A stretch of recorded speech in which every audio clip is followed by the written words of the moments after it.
Les éditions Caracolivre présentent La princesse sur un pois de Hans Christian Andersen, lu par Fabienne Prost.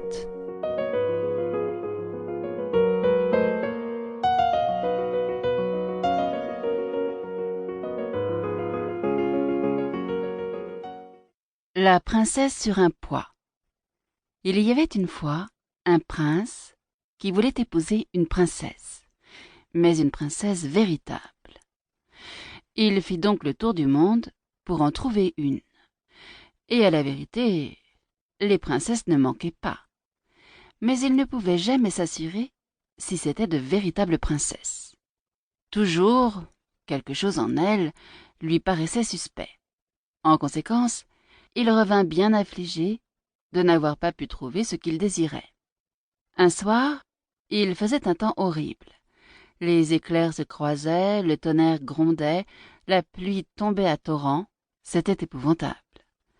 Quelqu'un frappa à la porte du château, et le vieux roi s'empressa d'ouvrir. C'était une princesse.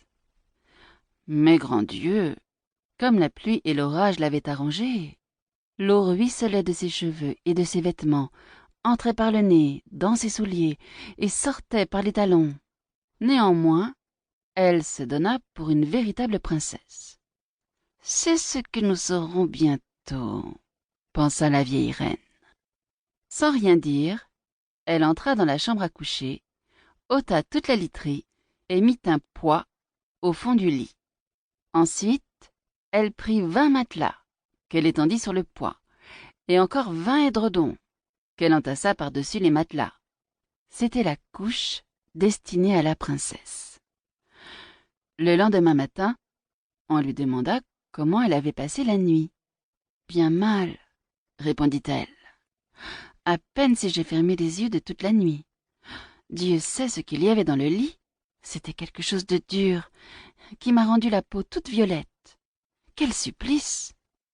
À cette réponse, on reconnut que c'était une véritable princesse, puisqu'elle avait senti un pois à travers 20 matelas et 20 édredons. Quelle femme, sinon une princesse, pouvait avoir la peau si délicate? Le prince, bien convaincu que c'était une véritable princesse, la prit pour femme, et le pois fut placé dans le musée où il doit se trouver encore, à moins qu'un amateur ne l'ait enlevé. Voilà une histoire aussi véritable que la princesse.